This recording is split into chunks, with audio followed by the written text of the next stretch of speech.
কি মুড়ি বিলাহি কি বানাবো মামি ওই যে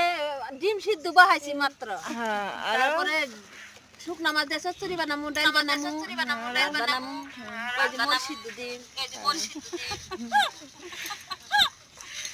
না বর্তমান ভাইরাল হয় না নতুন নতুন हेलो गाइस পথাৰৰ মাজত আমি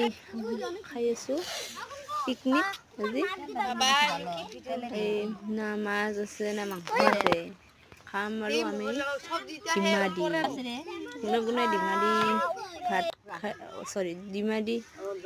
পিকনিক খাও ভাল পায় মানে সৰি ডিমা দি মানে ভাত খাই কোনে ভাল পায় কমেন্টত জনাব দেই like comment share please subscribe করে দিব দে তুমি এইফালে পৰা ল পানী বালতিটা সাইড দিব তুমি মাধুরী পানী দে আই কেঙ্গা লাগছে বহুত বহুত শুকরিয়া কেঙ্গা লাগছে ভাল লাগছে ভাল লাগছে